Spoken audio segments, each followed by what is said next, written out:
Thank you.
Where we going?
Assois-toi.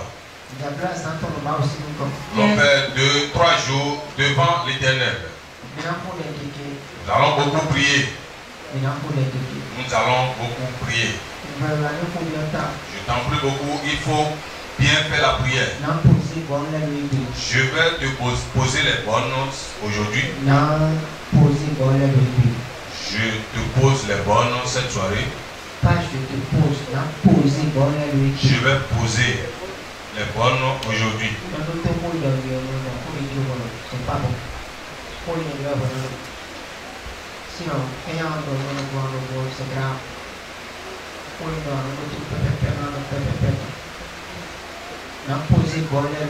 Je vais poser les bonnes aujourd'hui.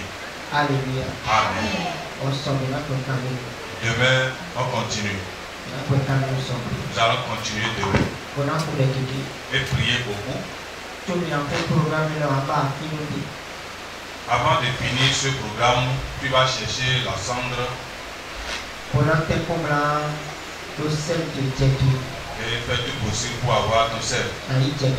Tu vas prendre ton sel. Le sang, la cendre. Amen. Amen. Il faut faire tout possible pour en avoir. Même si tu es élève, tu peux être apprenti. La cendre et le sel. Nous avons le sel ici, il faut faire tout possible pour prendre ça. Tu prends ça.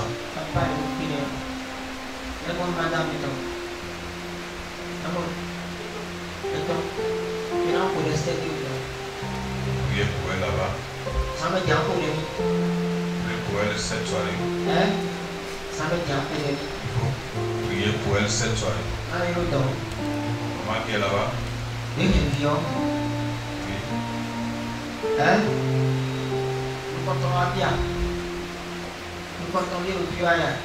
était là le dimanche passé. Dimanche passé. Elle vient de voir ça, j'espère. Oui. Il faut beaucoup prier.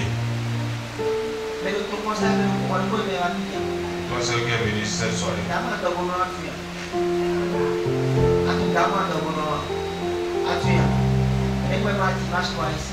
Pourquoi elle n'est pas venue le dimanche?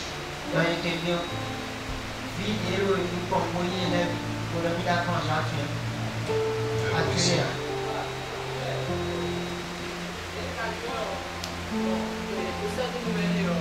C'est bon. Amen. Amen. Alléluia. Amen. Amen. Que Dieu bénisse quelqu'un. Amen. Quelqu'un. Pour Jésus-Christ. Amen. Il faut prier. Tu vas prier beaucoup. Tu vas beaucoup prier. Si tu ne pries pas beaucoup, je suis que tu ne vas pas rester sur le toit de moi. Tu vas trembler. Ton foyer va trembler beaucoup. Beaucoup. Tu as combien d'enfants? 2.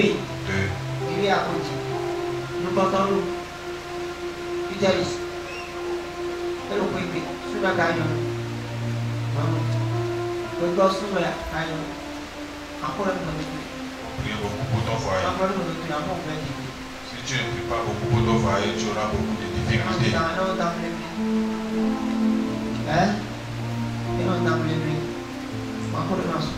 Tu pries aussi pour ton mari. Si sais bien de quoi je parle. Tu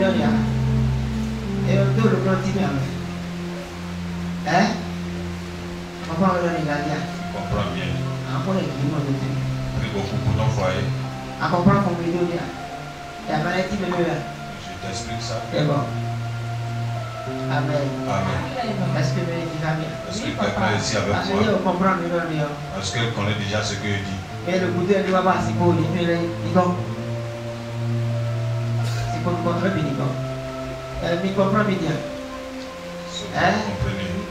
Elle comprend déjà ce que je veux dire. Elle comprend déjà ce que je dis. Je t'en prie beaucoup, il faut beaucoup prier. Madame. On va beaucoup prier. Nous sommes allés voir si pour contrôler le gouvernement. Mais derrière, pour nous, on va nous trouver le gouvernement.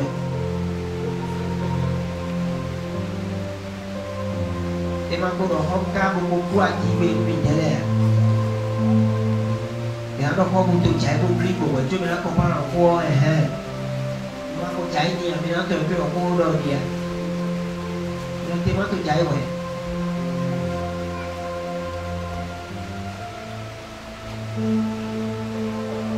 Amen. Pour le moment, c'est le leader qui a été timide. Dieu aime quelqu'un au milieu de nous. Donc Jésus-Christ. Au nom de Jésus. Dans la santé, nous allons aussi. Nous allons faire 3 jours devant Dieu. La santé, nous allons faire la gloire dans la vie de quelqu'un. Et le moment, c'est un bon moment même. Depuis hier, c'était un moment très très bien. La terre s'est ouverte. Le ciel est ouvert. L'huile est debout pour récolter tout ce que nous avons dit. Moment, si c'est un bon moment, nous allons beaucoup prier pour semer beaucoup de semences. Amen. Amen. Est-ce que quelqu'un est ici avec moi? Ok, d'accord. On t'a dit ce méchant doit mourir. Le terme que nous allons utiliser dans ces 3 jours, c'est ce méchant doit mourir. Ce méchant doit mourir. Le méchant doit mourir. Ce méchant doit mourir. Ce méchant qui est derrière ta vie doit mourir. Ce méchant qui a dit que tu ne seras pas en paix va mourir. Celui qui a mis ses yeux dans tes activités mourra. Je ne vais pas faire du bruit aujourd'hui. C'est demain que je vais monter. Je vais monter beaucoup demain. Alléluia. Amen. Je vais monter demain.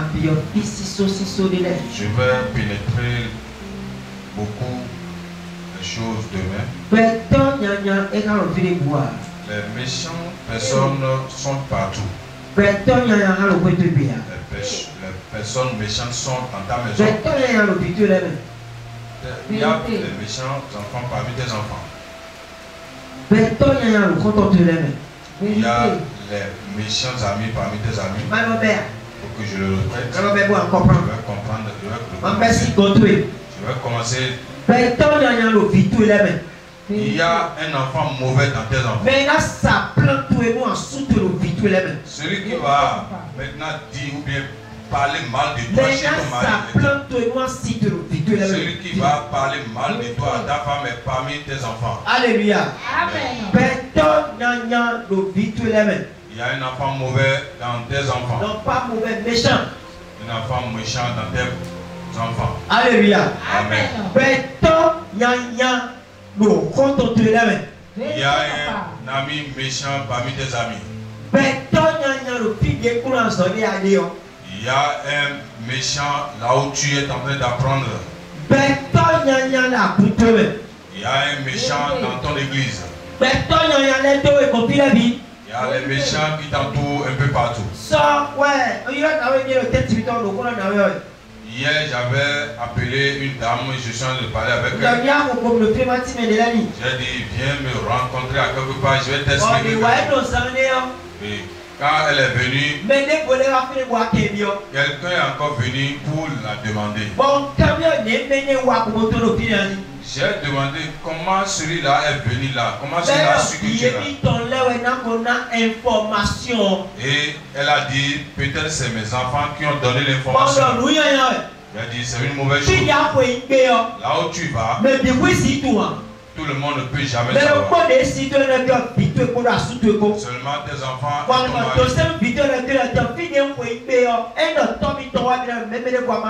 Donc tu vas désormais dire à tes enfants, là où je vais, vous dites ça à vous.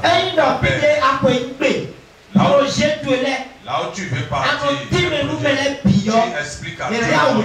Ils vont t'atteindre. Ils vont vite t'atteindre. Ils vont t'atteindre. On a dit Jésus, mais il est en train de prier là où il prie souvent. Là où il prie souvent. Mais Judas est venu le matin. Il est venu là où il se trouve. Là où il sait que chaque fois il est là. Judas est venu là avec ses gens. Donc les méchants sont partout. C'est pourquoi tu dois te faire que tu vas bien tendre tes yeux pour pouvoir bien savoir comment savoir parler. Alléluia. Amen. Est-ce que le pire? Est-ce que je suis ici? Quelqu'un ici avec nous, les enfants de Dieu, des fois nous sommes niais. Nous sommes niais. On connaît tous tes projets. Tous tes actes sont connus. Pour que je te dise quelque chose. La partie là, vraiment, ça me fait peur. Allô? Oui, allô? Allô? Je suis à telle part. Tu es où? Je suis à tel endroit. Je suis à Dikoum. Je suis devant. Tu es en train de livrer ta vie. Il y a un méchant là. Il va bloquer ta vie là. Il veut tuer là. Sinon dévoiler le projet de la Tu bia. ne peux jamais dévoiler tous tes projets. Sinon identifier Tu ne peux jamais identifier là où tu es. Localisation de Tu ne peux jamais donner la Alléluia. localisation de ta vie. Est-ce que vous le dites bien? Est-ce que quelqu'un ici avec moi? Le méchant est partout. Le méchant est partout. C'est pourquoi dans ces 3 jours, nous n'allons pas beaucoup prier aujourd'hui. Mais à partir de demain, nous allons monter dans la prière. Nous allons terrasser ces gens de personnes. Les mauvaises personnes. Je ne parle pas encore je parle des personnes, des humains. Je ne parle pas des esprits. On sait déjà que tous les démons sont des méchants. Mais je vais te parler des humains. Parmi ces 3 jours. Donc l'humain est dont tu vas marcher avec. Pas que tu vas prendre avec l'humain. Il peut te faire n'importe quoi. C'est pas que tu lui as pardonné que tu vas laisser à lui. Je t'ai pardonné. Que je vais te laisser. Si tu te laisses, tu vas me tuer. Les méchants. Avec toi, tu es en train de faire. Jésus a dit à Judas, il faut vite manger. Fais ce que tu veux faire. Il faut vite manger. Fais ce que tu veux faire. Judas s'est levé et fait effectivement ce qu'il veut. Il a vendu Jésus d'abord. Il a vendu Jésus avant d'être libre. Beaucoup de personnes font des erreurs graves. Ils font des pas. Alléluia. Est-ce que le je adresse à quelqu'un. Beaucoup de personnes font des erreurs par les pas. Beaucoup de personnes ne savent pas parler. Ils parlent seulement. On parle seulement des oreilles aujourd'hui. Dans cette 3 jours, je vais te recadrer. Alléluia. Amen. Dans cette 3 jours, je vais te recadrer. Amen. Amen. On dit à celui qui a besoin de toi, mauvaise personne, une méchante personne. Amen. Amen. Est-ce que pas entendu? Personne méchante. Est-ce bien? S'il a entendu. Est-ce bien? Est-ce qu'il a entendu? On va faire certaines erreurs. Avant d'avoir la victoire sur les méchantes personnes, aussi il faut avoir quelqu'un et tu vas te coller à la personne là. Amen. Amen. Avant d'être vainqueur sur les méchants, tu dois avoir quelqu'un dont tu vas te poser sur. Si tu n'en as pas cette personne, tu ne peux jamais avoir la victoire sur eux. Il y a certaines personnes, vous ne pouvez jamais avoir la victoire sur eux. Tu peux avoir la victoire rapidement sur les sorciers. Amen. Amen. Tu peux avoir rapidement la victoire sur les sorciers. Mais les méchants, si tu ne sais pas faire, tu ne vas pas. Parce que ceux-là, ils sont. Ils les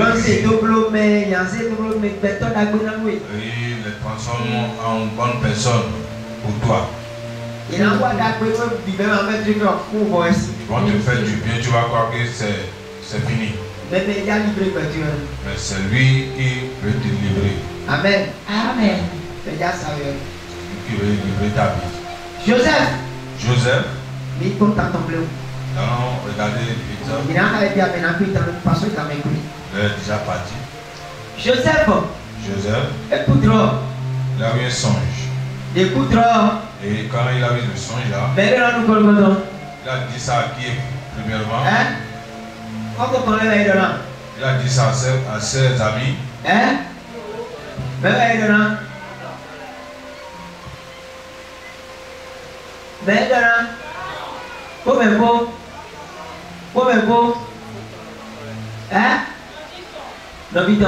Ses frères. Il a dit ça à ses frères. Après ça, il est rentré où?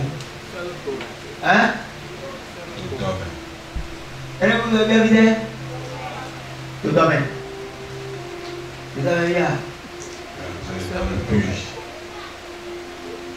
Tu es là bien, tu es là, et à deux stars, bien de toi-même. Quand tu as bien. Il a la chance d'entrer dans le puits, pour toi c'est dans le WC. Amen. Amen. C'est vrai comprendre le point. Joseph, lui, il a la chance. Oui, il doit habiter. Pour entrer où? Dans toi-même. Dans le puits. Camille. Mais voilà, Peter, voilà, bien. Mais toi, tu vas entrer où maintenant? Attends, dans le WC. Amen. Amen. Ton méchant va te faire entrer où? Terre à terre. Pourquoi on aille terre à terre? Il t'a dit aujourd'hui, je vais partir avec toi doucement. Si les frères de Joseph ont pu amener Joseph dans le puits, toi, on va te jeter où? Hein? Où? Baisser, mais. Donc, comment non? Il faut jamais avoir le WC à côté de toi. Amen. Amen. Amen. Amen. Est-ce que quelqu'un est ici?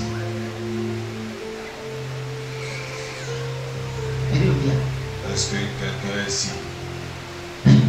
Ça.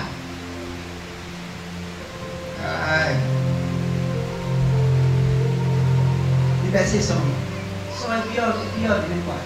Amen. Amen. Est-ce que quelqu'un est là?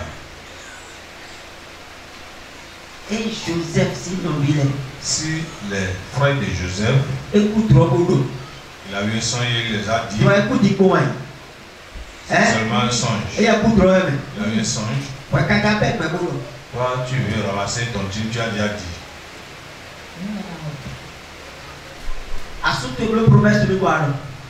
Ton mari t'a promis. Tu as sorti avec ton mari, tu es en train de dire ça. Ça là, vraiment, il est dans le bon. C'est bon pour lui. Le monsieur, c'est dame black bébé. Il est en train de faire métier dame. Tu ne sais pas ce qu'il y a dedans. Hein? Amen. Amen.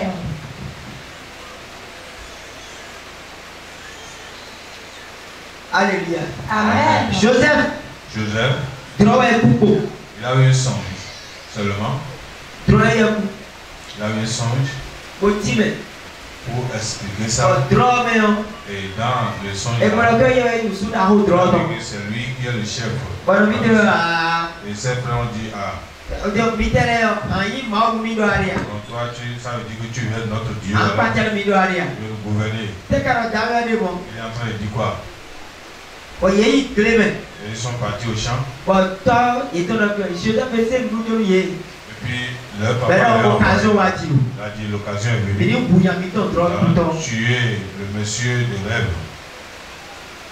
Mais des bizarres. Beaucoup de personnes font des erreurs bizarres. Même si c'est une idée, mais si vous êtes en même si vous quittez dans un même temps, vous dites quelque chose. Mais si vous quittez dans un même ventre. Mais il content. Mais pas des amis. Amen. Amen. Parce que nous avons destiné. Parce qu'il y a quelque chose qu'on appelle destiné. Un méchant est en train de chercher quelque chose en toi. C'est ta destinée qu'il cherche. C'est que Dieu a écrit sur toi. Mon frère et soeur. Vous pouvez même quitter dans un même ventre.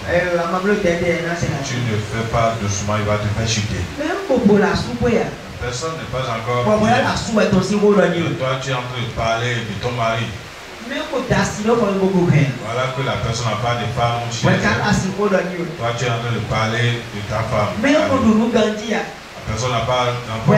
Toi, tu es en train de lui livrer ta liberté. Pourquoi? Ce méchant doit mourir. Ce méchant doit mourir. Amen. Amen. Il doit mourir. Parce que tant qu'il n'est pas mort, vraiment, il ne va pas te laisser. Tant qu'il n'est pas mort, toi, tu ne vas pas trouver affaire. Il va te foncer des piquets dans la tête. Il va te faire souffrir. Je suis en train de tourner chaque fois. Qui sont ceux qui sont des méchants? Ceux dont vous êtes en train de faire le même travail, ton collègue. Amen. Amen. Nous allons aller doucement. Nous allons aller doucement. Je vais déjà finir mon message. Je vais déjà finir. Qui sont ceux qui sont des méchants? Ton collègue. La personne vous fait exactement la même chose, même activité. Ton concurrent. Amen. Amen. Vous faites la même chose. Vous faites la même vision. Même vision. Et toi, tu livres maintenant. Pour toi.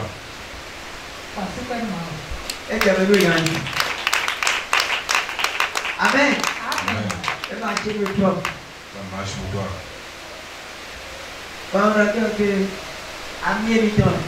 Toi, tu dis que c'est mon ami. C'est pas ton ami. Une fois vous avez déjà une idée commune, elle n'est plus la personne. Toi, tu le considères comme ton ami, mais c'est ton ami. Il faut savoir que c'est celui avec qui tu es en train de tirer quelque chose. Amen. Amen. La mauvaise personne là doit mourir. Il doit mourir. S'il ne meurt pas, il ne va pas te laisser en paix. S'il ne meurt pas, il ne sera pas jamais en paix. S'il ne meurt pas, il ne va jamais avancer. Amen. Amen. Le jour où Jésus est né, il dit qu'il y a un roi qui est né.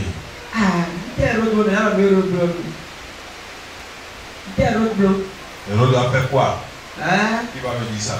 Hérode a fait quelque chose. Je vais Et tu vas bien dormir. Tu vas dormir sur cette chose. Je vais arroser maintenant ta terre. Entrer maintenant dans tes idées. La délivrance sera facile pour vous. Ça sera facile. Amen. Amen. Et les diacres sont. Un roi est né.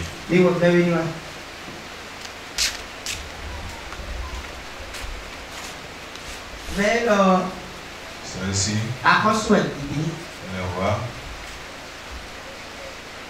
Mais Celle-ci aussi le roi.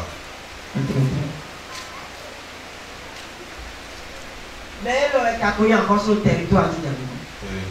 Celle-ci était le roi sur le territoire. Mais c'est le premier roi. Et c'est écrit qu'un roi sera né. Amen. Amen. Et voilà moi.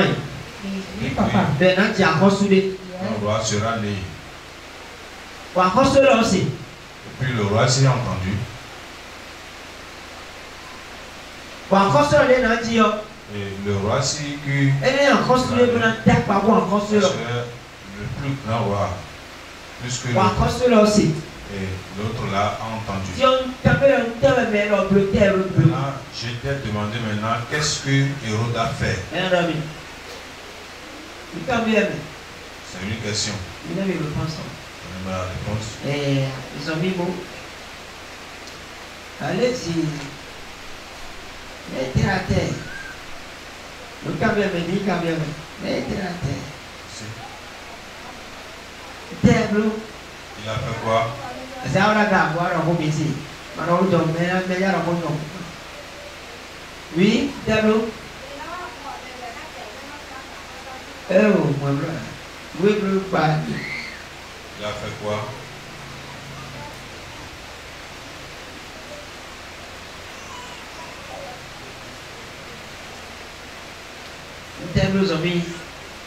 Continue, il y a un doigt là-bas. Alors on commence. Hein? Et voilà, oui, man. Ben, oui. Pourquoi il va dire que tu es? Hein? Les ailleurs, si c'est possible, mais aussi, il dit oui. Hein? Il dit oui. Il dit oui. On va le tuer. Il a raison, Il a raison ou bien il n'a pas raison. Hein? Il a raison. Parce que quand l'héros couillon. Dites que l'héros n'est pas bon.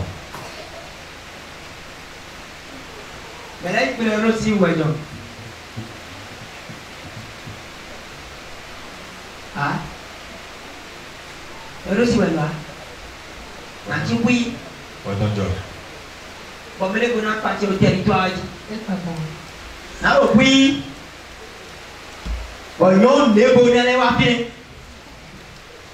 Bon, il y a des gens qui n'ont zéro. Il serait tranquille, l'autre femme va venir. Si ouais, tu as est-ce que Hérode a raison ou pas? Hein? Mais il veut si vous avez bébé. Tous ceux qui sont pour lever vos mains. Amen. Amen. Donc, il veut si vous avez il a raison. Il y a une boutique d'accord au quartier de tout ça. Une grande boutique dans le quartier. Bon, par exemple, et à la surprise. À quelques mètres. Mais le volet a deux boutiques d'accord de moto. Puis une autre personne qui a encore ouvert encore. Amen. Une grande boutique. Bon, si on fait le gars, ça lève. J'ai entendu qu'il va. Bon, ça lève au top passé. À quoi il dit? Donc, mais ce n'est pas ton honneur. Lui ne va pas dire toi avant d'acheter les choses. Amen. Amen. Tu vas faire quoi? Hein? Non, on est gabi. Fouille de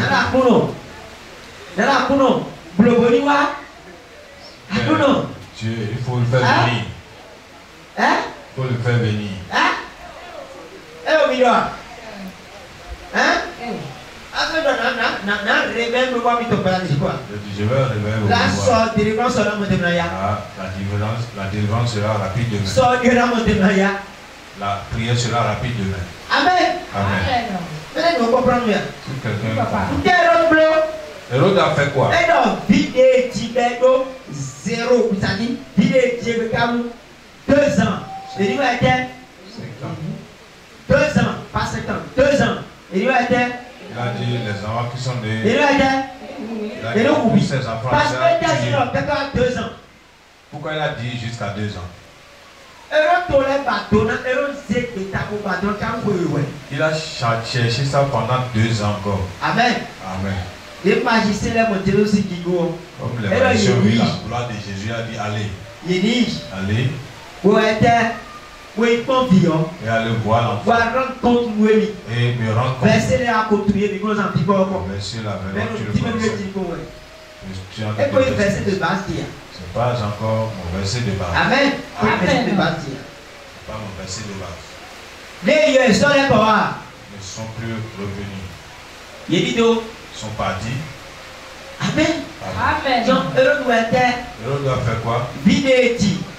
Donc, il prend une décision. Le jour où il a pris la décision, jusqu'à 2 ans, il a dit, parce que si tu tues tout enfant, Jésus aussi sera parmi ceux-là. Je t'ai demandé. Hérode si Hérode a raison ou pas. Hein? Il a raison. Donc, si Hérode a raison, un enfant de Dieu niait. Pas bien. Golubé. Yéjeman. Niait. Amen. Amen.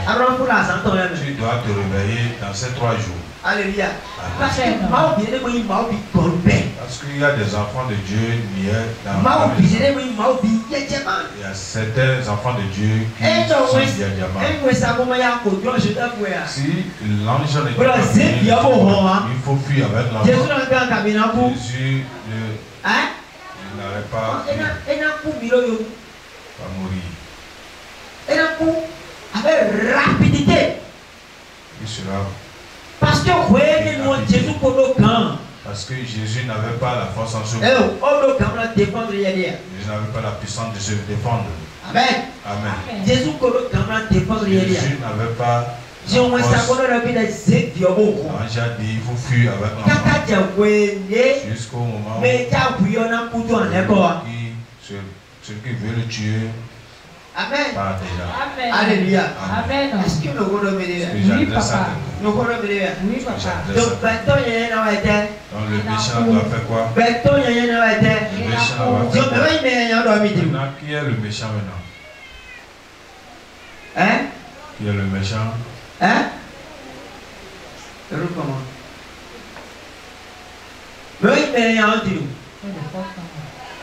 Hein? Celui qui a commis le gros pauvre hein? Mais encore un méchant. Nous allons voir tout maintenant. Qui sont ces méchants maintenant? Hein? Oui. Hein? Mais la soute est pas oui. Oui. À mon avis, dans la soute est là. Tu ne prends pas seul de ton mari. Parce qu'il y a certaines personnes qui laissent leur mari. Oui, papa. Ton mari ne marche pas à l'heure. Il ne trouve pas de l'eau pour se laver. Il ne lave pas avec la personne. Il sera arraché ou pas.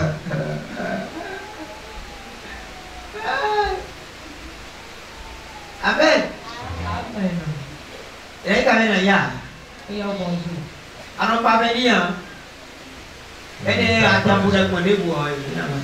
Si tu pries ou pas.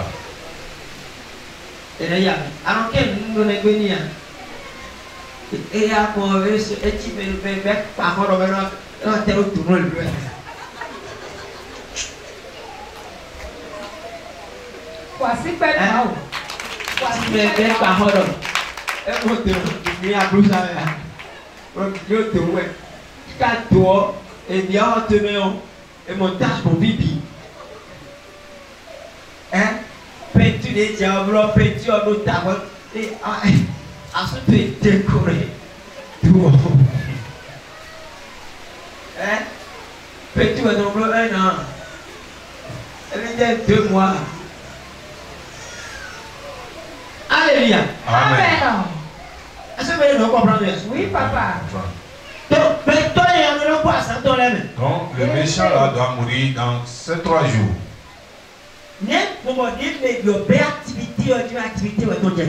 Pourquoi au moment où l'autre a commencé son activité, que pour toi a commencé par chuter?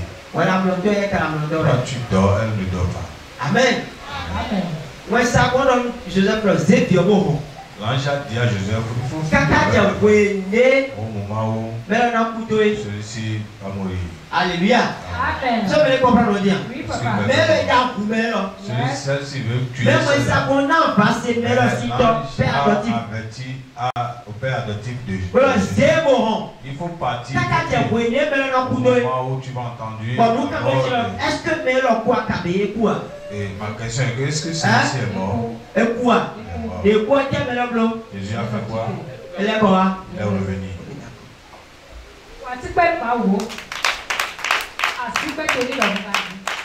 Amen. Amen. À comprendre bien. Oui, papa.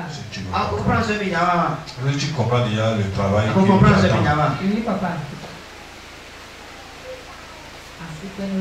À solidarité. Il y a certains travail. Ça n'a pas de pitié. Donc, à 100 tonnes de pitié, le mythe, merci. À 100 tonnes de pitié, les mêmes. Ces 3 jours, il n'y a pas de pitié. C'est ça que je suis en train de t'expliquer comme ça. Ces 3 jours, c'est mon frère ou ma soeur. Même s'il tombe dedans, c'est fini. C'est ce que je suis en train de te dire. Si ton enfant est dedans, il part. Celui qui est dans cette église, qui est l'ennemi de cette église, va partir. Amen. Amen. Il y a certaines personnes, Dieu va les déplacer. J'ai déjà fait ce travail une fois. Je vais encore faire le deuxième. Je vais éclaircir ta vie. J'ai fait ça une fois ici. J'ai dit ça ici. Quelqu'un doit être ici. Et son enfant sera attrapé. Sera emprisonné. Si tu me suis. Je n'ai pas fini mon programme. Et puis l'enfant de la personne. Et puis c'est fini. Et puis on m'a caché ça.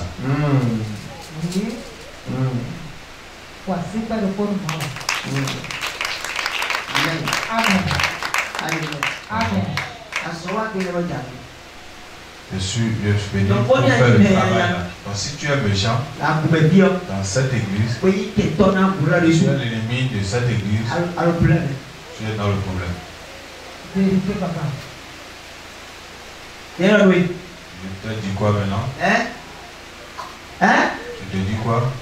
Là, je n'ai pas entendu la voix de quelqu'un. Je te dis quoi maintenant? Tu es avec moi ici. Tu es avec moi. Tu es handicap de mon travail. Si quelqu'un dit tu ne vas pas faire ça. Si quelqu'un soulève son toi tu seras c'est ça qui est ton problème. Tu es quoi? Méchant. Méchant.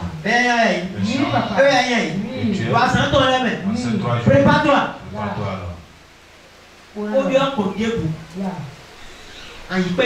Tu seras. Tu peux prier n'importe comment. On aura des décès ici. Amen. Amen. Tu as un coup de On aura des décès ici. Mais si tu es épargné, c'est le travail que je fais. Ce méchant doit mourir. Parce qu'il y a une campagne de l'Assemblée. Ouais, je suis en train de faire la campagne de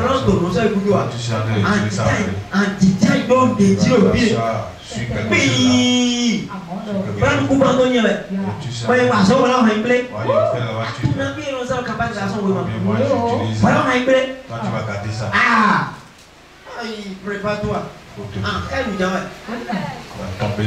Voici pas le corps de Maoula.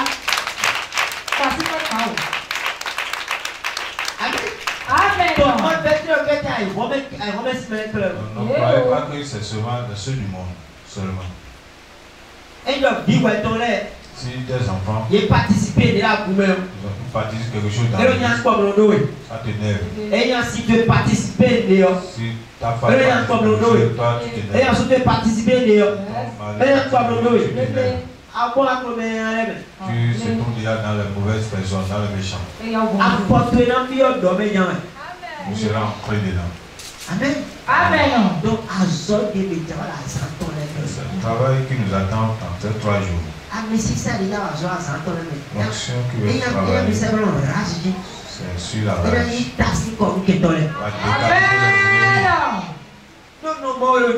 Parce que je ne te vois pas. Tu es encore handicapé. Tu vas t'asseoir ici, venir accélérer. Tu fais jacqueture avec moi ici. Amen. Tu fais me voici là-bas aussi. Tu Tu fais me voici ici. Tu es dans le problème. Alléluia. Est-ce Parce que tu vois le méchant. C'est le travail. Elle fait le premier et c'est le deuxième. Amen. Amen. Amen. Je vais préparer encore le deuxième, ça serait bien. Tu vas voir maintenant, il va se lever maintenant. Amen. Amen. Tu es méchant dans l'église. Et tu prépares la nourriture que tu amènes. Les gens mangent là-bas. Ils ne font plus en train de le tuer spirituellement. Vous ne savez pas. Je connais une église. C'est une église d'un grand homme de Dieu. Et alors, si tu veux prospérer, prie beaucoup. Maintenant, ça vous a poussé nous connaître le beaucoup. Mais ni maintenant vous prenez moi en gros. Pour quelqu'un te donne quelque chose, tu vas manger. Il fait quoi? Nous et on s'arrête pour si nous con. C'est la sorcellerie qui est distribuée à tout le monde. Et puis l'église est chétive. Tout le monde est chétif. Les grandes personnes qui mangent seulement la nourriture. C'est ce qu'il est en train de vendre. S'ils mangent ça seulement. Alléluia. Amen. C'est sa mission. Ils ont changé la pendant 16 ans. Il est là pendant 16 ans. Pendant 16 ans. Pendant 16 ans. Pendant 16 ans. Pendant 16 ans. À quantité. L'église n'était pas suivie. À quantité. 16 ans. C'est pas levé. Elle comprend. Elle a été découragée. Il s'est découragé. Mais ouais, il a créé. Et c'est quoi? Mais non, C'est celle qui vend la nourriture. nourriture. La nourriture est bonne. Tous les hommes de Dieu qui ont mangé. Ils ne se sont pas soulevés encore. Ils sont tous ils ont tué leur ministère. Amen. Amen. Là, tué leur ministère. Le méchant s'est levé. S'est tenu. C'est celui-ci donne la semaine. Il n'aura plus d'argent. Il va plus jusqu'à entrer dans une vingtaine d'années. Et puis, le jour où il a commencé ce travail, il ne peut pas commencer par décapiter les gens. La prière qu'il est en train de faire, tout le monde va quitter l'église. Tout le monde va quitter. Les gens quittent. Amen. Les gens quittaient. Puis il est attrapé. Oui, nous lui avons ça le beaucoup. C'est un studio qu'il est venu. Puis il y avait une grande foule. Et longtemps, ben derrière là-bas. Les gens sont encore. Il y a encore les gens là. Et on va pour le blesse, frère, oui, bon. Il a fait l'esprit pour aller. Et pour vous le bon. Il a trouvé encore là-bas. Les gens qui étaient où? Et bon, puis les petits délais. Là que l'église s'est levée. Kaka Djebé, il y a des 150 milliers d'hommes. C'est un nombre de 150 Deux millions. personnes, il y en a un coup. Mauvaise personne, le méchant est mort. Il y en a un coup à Dieu quand tu m'as dit. Le méchant doit mourir et puis ton commerce va se lever. Il y en a un coup à activité de l'entité. Le méchant doit mourir et puis ton activité va se Il y lever. en a un coup pour un souper.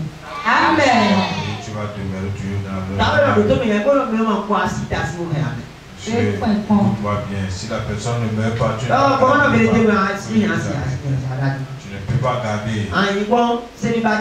Tu seras toujours célibataire. Merci, je demeure seul, ça me va. Amen. Amen. Pas seul, ça va.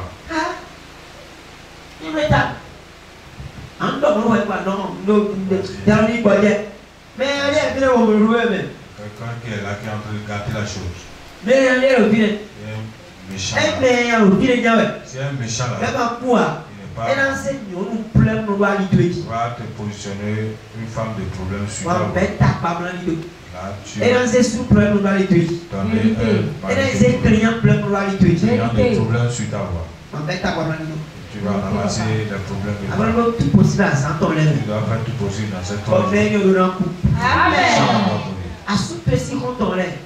Les amis de ton mari, toi si tu es en train de regarder, tu vois que ton mari, à cause de ces amis que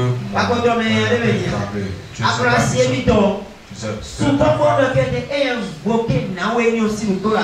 si elle invoque, vraiment,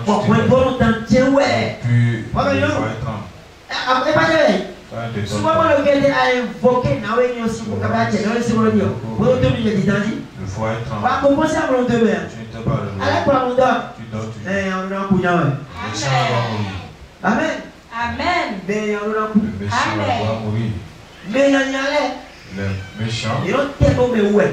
Ils s'attachent à quelqu'un. Ils ont tellement ouais. Ils vont s'attacher.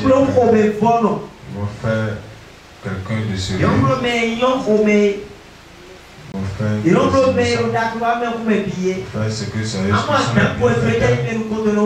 Si tu as des problèmes sur la première personne à venir, sur la première personne, si tu es là, il va venir. Sois en train de la suivre. Il va te demander qu'est-ce qui se passe. Qu'est-ce qui se passe? C'est la première personne. Amen. Amen. Alléluia. Amen. On va laisser la personne parmi ces trois. Si tu ne vas pas laisser, je te donne la possibilité. Il a fini mon message. On va devenir demain. Cette nuit. Pour que tes idées commencent pas à travailler. Congolo commence pas à travailler. Les méchants là sont où? Quelle est dans la zone qui se trouve? Tu vas cibler la zone. Et demain, personne ne vient pas ici. Ceux qui ont manqué, on a dit qu'on a déjà commencé notre programme. On n'a pas créé encore là. Donc nous allons prier demain. Amen. Amen. On va prier avec toi demain beaucoup. Beaucoup prier demain avec toi. Méchant. Avec toi, s'il te plaît. Tu te vois, c'est que tu vois.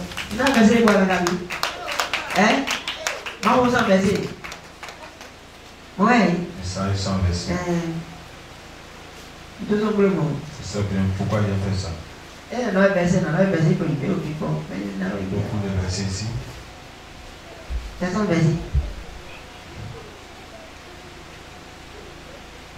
Amen.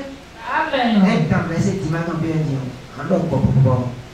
Demande le verset du dimanche. Bon. Tu vas commencer à bégayer. Là, verset. Je te donne ta soeur. Moi, arrête tout le monde. Je vais te dire ça. Là, tu es là. Lève tes deux mains. Qui t'a apporté? Lève-toi sur tes pieds. Tu vas prier. Tu vas dire Dieu.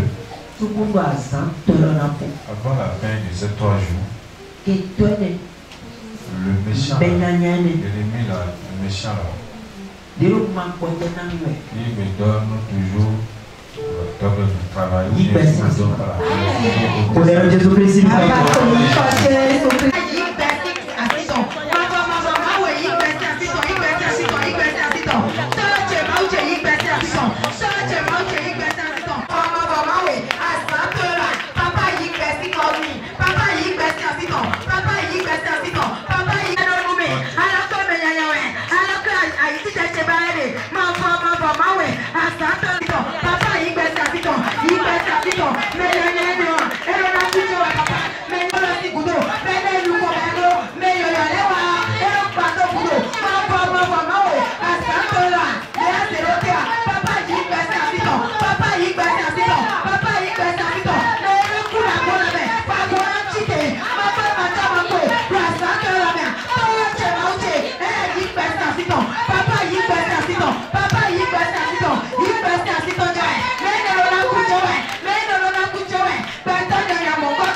deux mains. Tu vas dire Dieu. Jamais le laisser. L'ange qui a travaillé avec Jésus. L'ange qui a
le méchant se trouve où? Il s'est collé à moi comme ça. Il est en train de me manger, je ne sais pas. Dieu est sondable. Je t'ordonne maintenant à ton laisse-moi. Avant la fin de ces 3 jours, ne le laisse jamais. Il faut Jésus-Christ.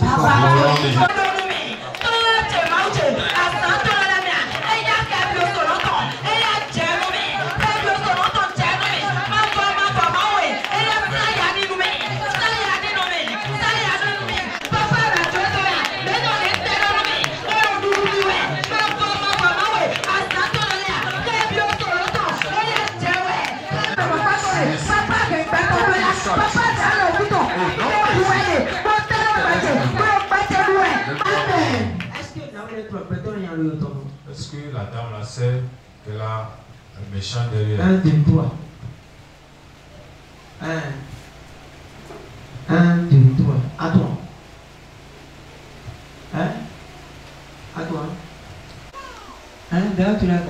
Lève tes deux mains. À toi. Tu ne sais pas. Tu as un méchant derrière toi. Je ne sais pas que tu as un méchant derrière. À toi. Tu ne sais pas. Oui, bon. Par contre, la personne a Je ne sais pas que tu as un méchant derrière. Tu ne sais pas. Je ne sais pas. Tu fais à toi. Bon. 1, 2, 3, 4, Rangez-le lui. Rangez-le complet. Là, tu l'as gagné. Tu vas prier. Alors, madame, Va dire cette soirée, madame, tu c'est mon soir.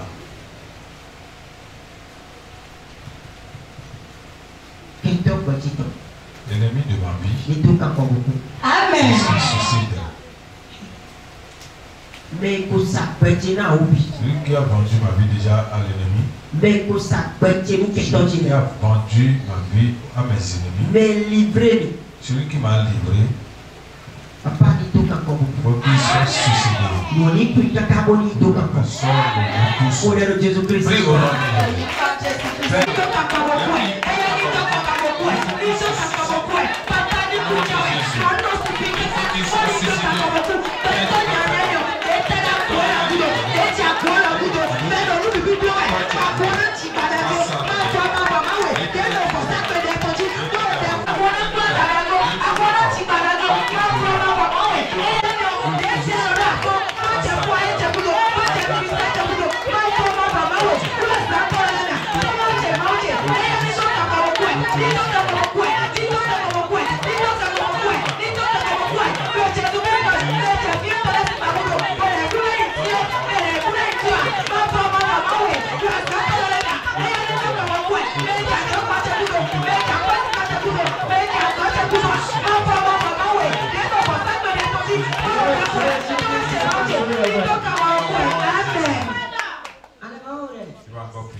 Un jour, j'avais eu un problème.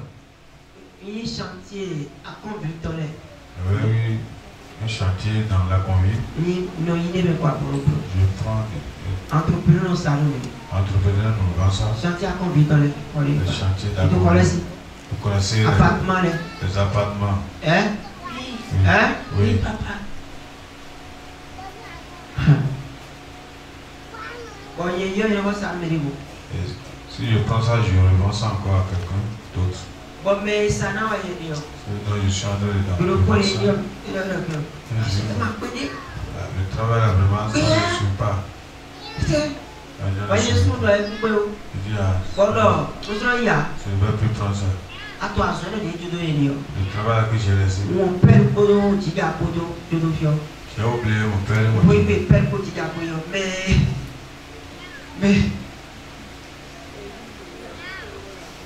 Mais les gars, je peux pas y aller, non, ça ne va pas pour eux.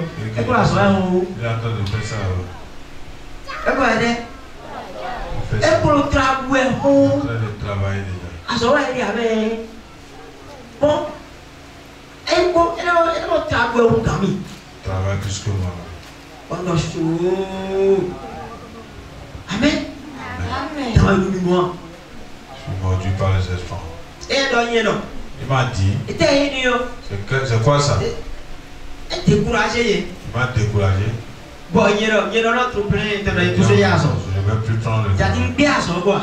J'ai abandonné le travail. Bon, père, apprenti, tu laisses siffler. J'ai fait quitter Tiens, le lui, on travail. perd le tiga, côté de. On a oublié notre père et notre tiga. Haché, non, non. Lui, on dit non. On a oublié. Bon, mais moi, je vais me bébé de nous. Pour aller prendre ça, On commence tout. j'ai vu À son monsieur là. Il a À son- besoin de travail. À son lait, nous commençons de voir pour y aller. Le travail avance plus que pour avant. Bien, bien, bien. Le jour là, vraiment, j'étais habile. Amen. Amen. Bien, bien, bien. Le jour là, Mais on l'a soupé, là. la personne n'est pas Bon, sous on a soupé ton signe. et toi, tu le racontes les paroles de ton mari. Mais on t'a soupé. Personne n'est Bon, on célibataire. t'a soupé ton signe. Tu parles mal de ton mari à elle. Mais on sait qu'on te dit rien. Le foyer de la personne. Bon, n'est pas on ton signe, on va le donner. toi, tu parles de ton foyer à Et n'a celui-là. conduit l'erreur, mais Tu vas te conduire dans il nous donne le des bois. ne prends pas de temps. À quoi on va l'entendre? Regardez, On l'entend, moi, sous des bois. ce caractère ne reste pas sur le toit de Moi, Marie. je te dis, Son foyer est en train de on va ici, tomber. on va te voir ton. Et toi, Ouais, il est dans mon le idole. fait que tu as le En fait, on va te dire. tu appelles maintenant ton foyer. Alors, mais nous, nous, continent. Je dis ma parole à Mais toi. nous, nous, maintenant. Je regarde la fille Mais nous, il nous le sent pas ta vie. et il utiliser ça comme pour la fin de cette Papa, révélez-nous. Comment l'Israël. Regarde Jésus-Christ.